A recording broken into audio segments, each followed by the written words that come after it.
বৌমাকে সুন্দরভাবে সেজে গুজে থাকতে বলা হয়, যাতে বৌমাকে সবাই দেখলে বলে যে না, অমুক বাড়ির বউ খুব সুন্দর দেখতে, আর তাকে খুব যত্ন করে রাখা হয়।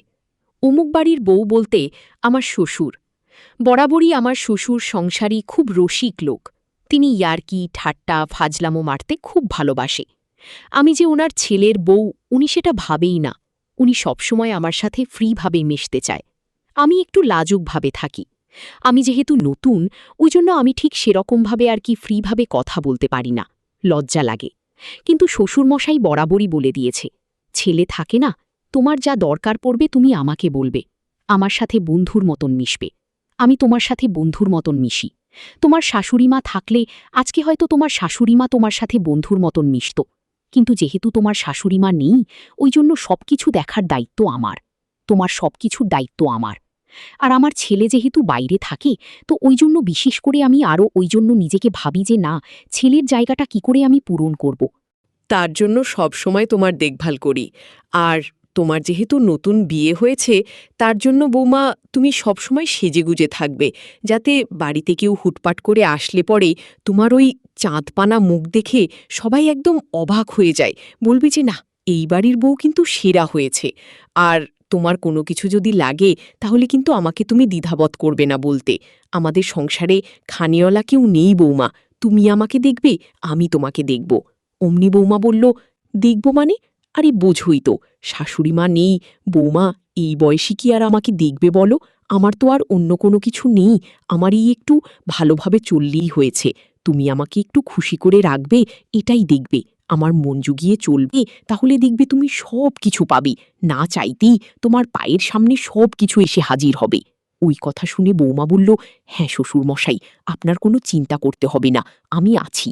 আপনি আমার জন্য এত করবেন, আর আমিও আপনার জন্য করব না, সেটা তো হয় না। আর আমি ওরকম মানুষও না যে একতরফা আপনি করে যাবেন আর আমি তার বিনিময়ে কিছু দিব না। সেটা কি সম্ভব? সম্ভব না। আপনি নিশ্চিন্তে থাকেন। তার মধ্যে আপনার ছেলে বাড়িতে থাকে না, আমি আর আপনি আছেন, সেটা নিয়ে কোনো সমস্যাই হবে না। কিন্তু নতুন নতুন তো একটু লজ্জা লাগছে, কি যে বলবো শ্বশুরমশাই। শ্বশুরমশাই বলছি, আরে বৌমা, আজকালকার দিনে লজ্জা পেলেই চলবে না। তুমি না আজকালকার দিনের মেয়ে, তুমি কি তখন থেকে আপনি আজ্ঞে করছো? তুমি আমাকে তুমি বলবি, আমি তোমার সাথে ফ্রিভাবে মিশি, আর তুমি আমার সাথে এরকমভাবে মিশো, এটা কিন্তু ঠিক না। তুমি আমাকে তুমি বলবি। বৌমা বলল, ঠিক আছে শ্বশুর মশাই, ওই নতুন নতুন তো একটু অসুবিধাই হবে, একটু মানিয়ে নিবেন, কোনো সমস্যা নেই। এই বলি শ্বশুরমশাই বৌমাকে বলছি, দাও তো বৌমা, বাজারের ব্যাগটা দাও, বাজারের ব্যাগটা দাও, তোমার কি কি পছন্দ আমাকে একটা লিস্ট ধরিয়ে দাও। আমাকে মানে লিস্ট না দিলেই না আমি ভুলে যাই কোনটা আনতে কোনটা আনবো। ওই জন্য আমাকে লিস্টটা আর কি দাও তুমি। আমি তোমার মন পছন্দ জিনিস নিয়ে আসব। তুমি যেগুলো পছন্দ করবে সেগুলোই আমি নিয়ে আসব। ওই মা, ওই শুনে বৌমা সঙ্গে সঙ্গে ঘরে গিয়ে একটা কাগজের মধ্যে লিস্ট করে একটা বড় সড়ো মানে লিস্ট ধরিয়ে দিল। এই দেখে শ্বশুরমশাই একটু ইতস্তত বোধই হল। এর মধ্যে অনেক কিছু আছে যেগুলো মেয়েদের ব্যাপারের জিনিস। আবার একটু মুচকি মুচকি হাসল। শ্বশুরমশাই বলল, বৌমা ঠিক আছে, তুমি যা যা বলছো আমি সবটাই এনে দিব। আসল কথা, আগে তোমার শাশুড়িমা ছিল যখন, তখন অনেক আগে আনতাম তো এইসব জিনিস, এখন অনেক দিন ধরে আনি না, তার জন্য একটু মানে কেমন যেন লাগছে। ঠিক আছে বৌমা, তুমি চিন্তা করো না, আমি সব কিছু এনে দিব। এই বলে শ্বশুরমশাই বাজারে ব্যাগ নিয়ে রওনা দিল। আবার কোনো ছুতো না, শ্বশুরমশাই বৌমাকে ডাকতে লাগলো, বৌমা বৌমা শোনো। শ্বশুরমশাই বলছি, বৌমা বৌমা শোনো। বৌমা এসে বলল, কি হয়েছে শ্বশুরমশাই?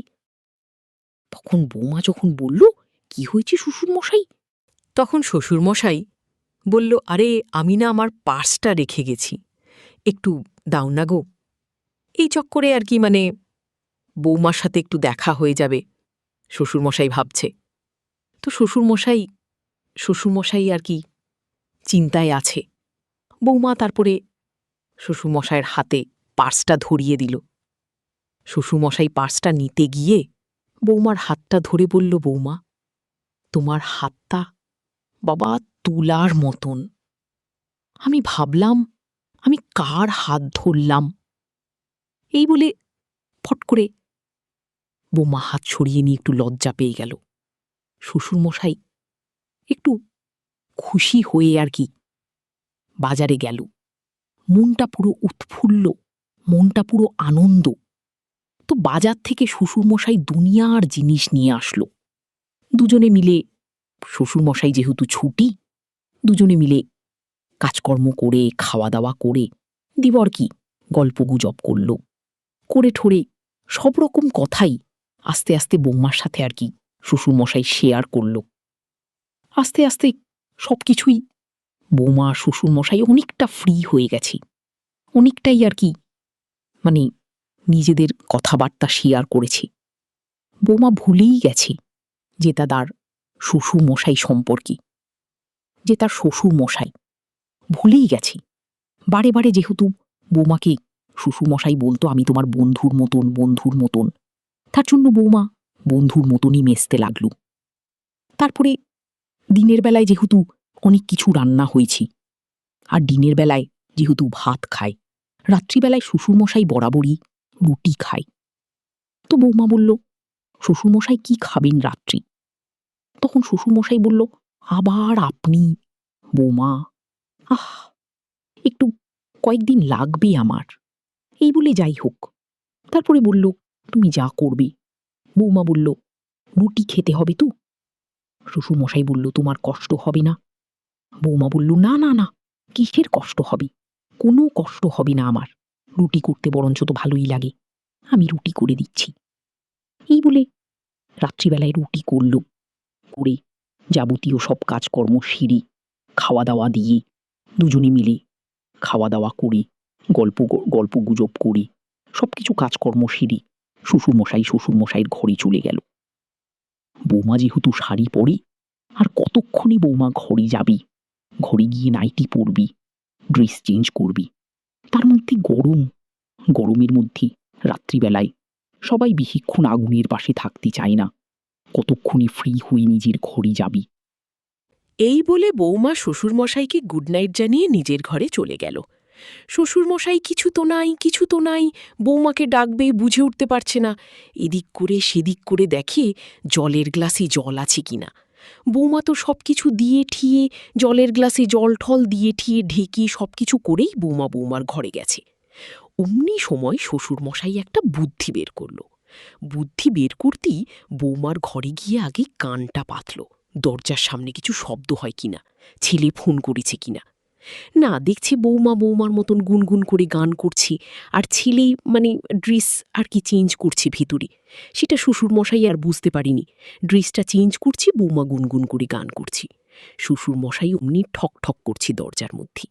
কি বলি নাইটিটা চেঞ্জ করবে, তখনই ঠক ঠক করছি। বৌমা বলল, কি? শ্বশুরমশাই আর সাড়া দিচ্ছে না, সমানই ঠক ঠক করে যাচ্ছি। বৌমা আবার বলছি, কি? শ্বশুরমশাই কিছুতেই সাড়া দিচ্ছে না। যদি ওখান থেকেই বৌমা আর কি কথা বলে শ্বশুরমশাইকে চলে যেতে বলে, তার জন্য শ্বশুরমশাই আর কোনো কথাবার্তা বলছে না। শ্বশুরমশাই ঠক ঠক করেই যাচ্ছে। বাধ্য হয়ে বৌমা নাইটিটা পরে দরজাটা খুলল। খুলতেই দেখি শ্বশুরমশাই দরজার সামনে দাঁড়িয়ে আছে। শ্বশুরমশাইকে বৌমা জিজ্ঞেস করছি, কি ব্যাপার বাবা আপনি? তখন শ্বশুরমশাই বলছি, ব্যস্ত নাকি?